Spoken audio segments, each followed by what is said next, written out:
क्या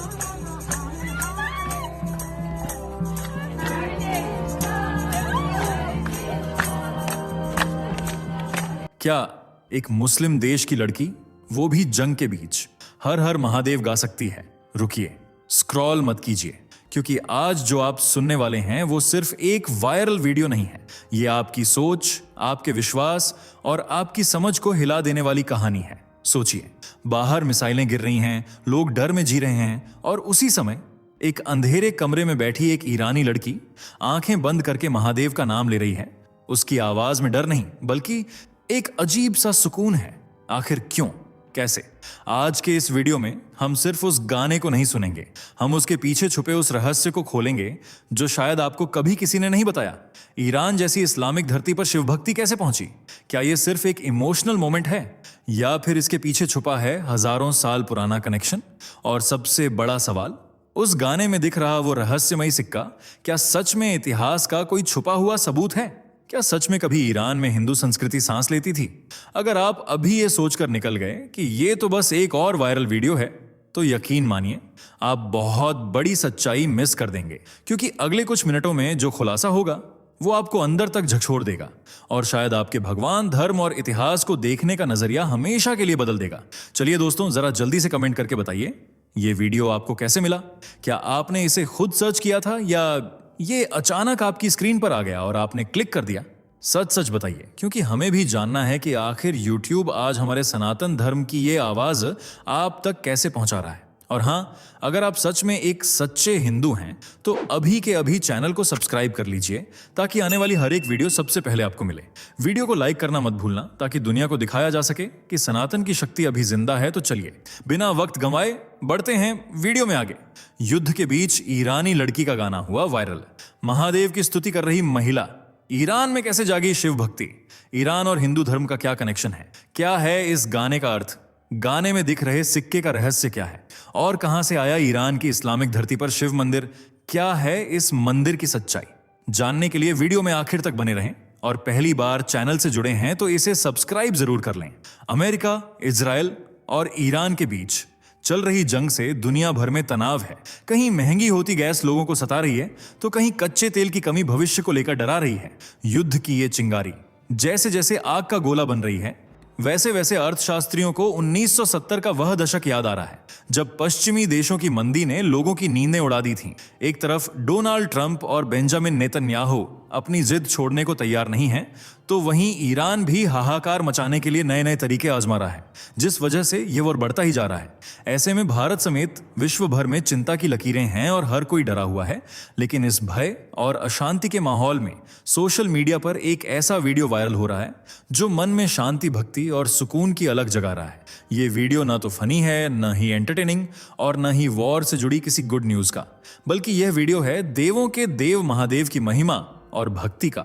राम, रावण, शनि, कश्यप, आर्षे आदि इनके भक्त हुए हैं। वे आदि भी हैं और अंत भी। वे नजर नहीं आते, लेकिन कण कण में उनका वास है। शिव को सभी समान दृष्टि से देखते हैं, इसलिए उन्हें महादेव कहते हैं। इंसान हो या देवता, दैत्य हो या राक्षस, सब उनके भक्तों में शामिल हैं। शिव का मतलब है कल्याणकारी, और जब उनका जिक्र होता है तो दिमाग में भारत समेत उन देशों की छवि उभरती है जहां हिंदुओं का वास है, क्योंकि उनकी पूजा उपासना सिर्फ हिंदू ही करते हैं। शायद आप भी यही सोचते होंगे, लेकिन अपनी इस सोच पर अमल करने से पहले एक बार इस गाने को सुनिए। इस गाने में बाकी अल्फाज समझ आई या ना आई, लेकिन हर हर महादेव, शंकरा शंकरा से आप इतना तो समझ गए होंगे कि यह गाना भगवान शिव को समर्पित है। लेकिन इसे गाने वाली महिला कोई भारतीय नहीं है, न ही विदेश में रहने वाली कोई हिंदुस्तानी है, बल्कि यह एक पर्शियन महिला है जो ईरान की मूल निवासी हैं और ईरान की मातृभाषा में महादेव का भक्ति गीत गा रही है, जिसे सुन हर कोई रोमांचित हो रहा है, क्योंकि यह ईरान के लिए सबसे मुश्किल घड़ी है। युद्ध की लपटों में ईरान चारों ओर से घिरा हुआ है। ऐसे में यह गाना लोगों को चकित कर रहा है। इसका एक कारण यह भी है कि ईरान एक मुस्लिम कंट्री है, जहां शरीयत, लॉ के आधार पर सारे काम होते हैं और गैर मुस्लिम चीजों को उतनी तवज्जो नहीं दी जाती, क्योंकि देश की 99% आबादी मुस्लिम है, जिनमें से 90 से 95% लोग शिया मुसलमान हैं, जबकि बाकी सुन्नी मुस्लिम। इस तरह यह एक शिया मुस्लिम बाहुल्य देश है, जहां त्योहारों से लेकर बाजारों और रोजमर्रा की जिंदगी में भी इस्लामिक रंग बिखरे हुए हैं। और शिया यहाँ का राज्य धर्म है।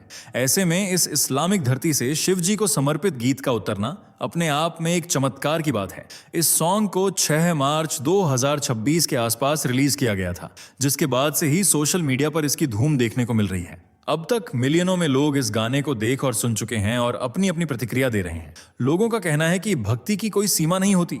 धर्म, देश, भाषा या युद्ध कुछ भी भगवान के नाम की शक्ति को नहीं रोक सकता। वहीं कुछ यूजर्स ने तो इसे पर्शियन शिव भजन या ईरानियन महादेव सॉन्ग का टाइटल दिया है। उनका मानना है कि यह सिर्फ एक गाना नहीं है, बल्कि शांति, एकता और मानवता का संदेश बन चुका है, जो सुरीली आवाज और मधुर संगीत के जरिए मिडिल ईस्ट से होते हुए विश्व भर में फैल रहा है।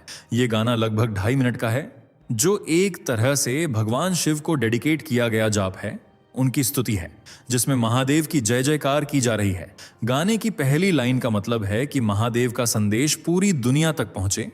यह उनकी भक्ति और शांति का प्रतीक है। इसके बाद प्रार्थना की जा रही है कि मुझ पर दया कीजिए, पूरे ईरान पर अपनी कृपा बरसाइए। हालांकि यहाँ ईरान को पर्शिया कहा गया है। इसके अलावा गाने में कहा गया है कि जो भी भगवान शिव की शरण में आता है उसका दुख दर्द दूर हो जाता है। यह गाना मुख्यतः भगवान शिव के ही रूप नीलकंठ का वर्णन करता है, जिसमें यह भी बताया गया है कि कैसे उन्होंने झर पीकर दुनिया की रक्षा की थी। गाने में एक लाइन है, नीलकंठ झर खुरली दुनिया बच गई। सॉन्ग के कुछ मुख्य शब्दों की बात करें तो वे कुछ इस तरह हैं। देवों के देव महादेव, जो सभी का कल्याण करने वाले शंकर हैं, मैं उस परम चेतना यानी शिव को नमन करता हूं। दारे इश्क एतु, जो एक फारसी लाइन है और इसका मतलब है, हे महादेव, तुम्हारे प्रेम के द्वार सबके लिए खुले हैं, मुझ पर और पर्शिया पर कृपा करो। ये गाना इतना ज्यादा वायरल है कि धड़ल्ले से शेयर किया जा रहा है, स्पेशली इन इंडिया। यहाँ इसके चाहने वालों की गिनती लगातार बढ़ रही है। हालांकि इसका कारण सिर्फ गाने के बोल ही नहीं है, बल्कि चित्र भी हैं। दरअसल इस गाने में काफी कुछ ऐसा दिखाया गया है जो अनएक्सपेक्टेड है, जैसे यह मंदिर, जिसे अक्सर ईरान का प्राचीन शिव मंदिर कहकर प्रेजेंट किया जाता है, लेकिन यह मुख्य रूप से भगवान विष्णु को समर्पित था। असल में यह एक ऐतिहासिक और प्राचीन हिंदू मंदिर है जो बंदर अब्बास में स्थित है और इसे 1892 के लगभग बनाया गया था। यह मंदिर मोहम्मद हसन खस मलिक के शासनकाल में बना था, जिसे ईरानी और भारतीय वास्तुकला के मिश्रण से तैयार किया गया था। कहते हैं कि इसकी स्थापना के पीछे ब्रिटिश ईस्ट इंडिया कंपनी के साथ काम करने वाले भारतीय हिंदू व्यापारी थे।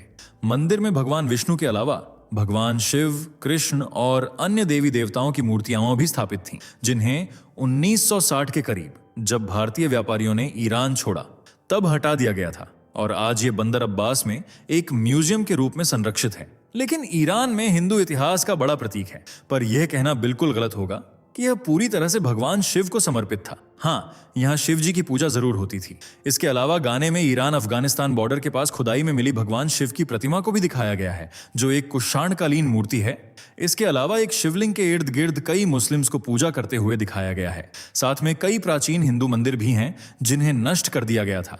लेकिन सबसे ज्यादा जो हाईलाइट हो रहा है वह है एक कॉइन, जिसके सेंटर में भगवान शिव नंदी के ऊपर बैठे नजर आ रहे हैं और इसके नीचे नंबर लिखा है 100, जबकि साइड में लिखा है पर्शिया। इतने सारे हिंदू साक्ष्य और ये कॉइन देखने के बाद मन में एक सवाल तो उठता है कि ईरान का भारतीय संस्कृति से क्या रिश्ता है और क्या सच में यहाँ हिंदू धर्म हुआ करता था।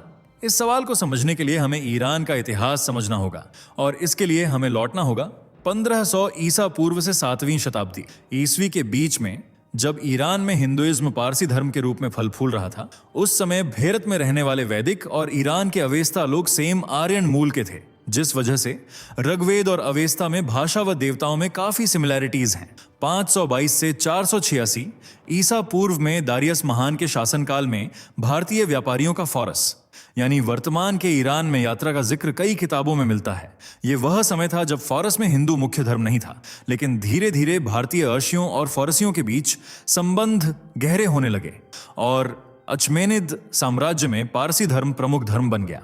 कुछ समय पहले आर्कियोलॉजिस्ट की एक टीम को ईरान के लोरेस्टान प्रोविंस से हाथी के सिर वाली एक धातु की प्लेट मिली थी, जो हिंदू देवता गणेश जी जैसी थी। इस प्लेट की कार्बन डेटिंग से पता चला कि यह 1200 ईसा पूर्व और 1000 ईसा पूर्व के बीच की है। इसका मतलब साफ है कि मध्यकाल में व्यापार और इस पार से उस पार आवागमन की वजह से ईरान में हिंदू धर्म और मजबूत हो गया था, खासकर 7वीं शताब्दी ईस्वी तक, जब इस्लामी विजय हुई और यहीं से इस्लाम ईरान का प्रमुख धर्म बन गया। हालांकि फिर भी ईरान में हिंदू समुदाय मजबूत रहा, स्पेशली करमान और यज़द क्षेत्रों में, जो भारत और मिडिल ईस्ट को जोड़ने वाले व्यापार मार्गों का हिस्सा थे। सफवी राजवंश, जो 1501 से 1736 के दौरान रहा, इसमें भारतीय प्रवासियों और व्यापारियों का प्रभाव गहरा देखने को मिला। इस दौरान भारतीय व्यापारी सैनिक और कारीगर ईरान में बसने लगे और इस्फहान और तेहरान जैसे शहरों में छोटे छोटे हिंदू समुदाय बसने लगे। इसके बाद काजर राजवंश और पहलवी युग के दौरान भी ईरान में हिंदुओं का जमाव देखने को मिला। पेशेवर, राजनयिक और श्रमिक तेजी से यहां बसे। बात करें गाने में दिखाए गए इस कॉइन की, तो पहली से तीसरी शताब्दी के बीच ईरान में कुषाण साम्राज्य का राज था, जो मध्य एशिया, नॉर्दर्न इंडिया से लेकर अफगानिस्तान और पाकिस्तान के क्षेत्रों तक में फैला हुआ था। ये सभी ईरान यानी तब के फारस के पड़ोसी हिस्से थे और पार्थियन साम्राज्य के समकालीन थे। कुषाण वंश के लगभग सभी राजा हिंदू धर्म, पारसी धर्म और बौद्ध धर्म का पालन करते थे। विशेषकर विम कटफिसेस, कुजुल कटफिसेस और सम्राट कनिष्क, जिन्होंने पूरी तरह से खुद को बौद्धिस्ट बना लिया था और बौद्ध धर्म की महायान शाखा को बढ़ावा दिया था। वे धार्मिक रूप से सहिष्णु थे और बौद्ध धर्म के साथ साथ हिंदू धर्म और पारसी धर्म के देवी देवताओं को भी अपने सिक्कों पर प्रिंट करवाते थे, जैसे भगवान शिव, विष्णु और अग्नि पूजा, जिसे पारसी धर्म में खास माना जाता था। और ये सिक्के जो हमें गाने में दिखाए जा रहे हैं, इन्हें भी कुषाण राजाओं ने ही चलाया था, जिसमें भगवान शिव को नंदी के ऊपर बैठे दिखाया गया है। लेकिन भगवान शिव का ईरान से इतना गहरा रिश्ता कैसे है? इसके लिए हमें एक प्राचीन पर्शियन देवता वायु को समझना होगा, जिनके नाम का अर्थ है वायु या पवन, और इन्हें प्राचीन समय में आदि और अंत यानी क्रिएटर और डिस्ट्रक्टिव के रूप में दिखाया गया है। और ये सीधे सीधे रुद्र के रूप में है, और रुद्र हिंदू धर्म में भगवान शिव का ही एक रूप है। साथ में वायुदेव का जो अर्थ है वह भी शिव जी से ही संबंधित करता है। एंशियंट पर्शिया में इन्हें वायुदेव के रूप में पूजा जाता था। और इनकी तस्वीरों को ध्यान से देखें तो इनके हाथ में हमें एक त्रिशूल भी देखने को मिलता है। यही रीजन है कि इन्हें भगवान शिव से जोड़कर देखा जाता है। इसलिए इन दिनों जो गाना सोशल मीडिया पर वायरल हो रहा है, उसे सुनकर चकित होने की जरूरत नहीं है, क्योंकि भगवान शिव और ईरान का रिश्ता सदियों से चला आ रहा है। यही रीजन है कि इससे पहले भी कई हिंदू धर्म से जुड़े गाने हैं जो ईरान की धरती से निकले हैं, जैसे कि हुस्ले महेश्वर बूत, जिसे पर्शियन में लिखा गया है, और यह भगवान शिव की स्तुति है, मतलब उनका भजन, जिसे बनाया था अली मर्दान खान ने। जो 17वीं शताब्दी में मुगल शासक शाहजहां के शासनकाल में कश्मीर के गवर्नर थे। उनके काम से खुश होकर शाहजहां ने उन्हें अमीर उल उमरा की उपाधि दी थी। अब सवाल यह उठता है कि उन्होंने भगवान शिव के लिए यह भक्ति गीत या कविता क्यों लिखी? तो बात कुछ ऐसी है कि एक रात अली मर्दान खान कश्मीर के शालीमार बाग में टहलने के लिए निकले थे। उस रोज वे बिल्कुल अकेले थे और आगे बढ़ ही रहे थे कि उन्हें अपने सामने एक दिव्य शक्ति नजर आई।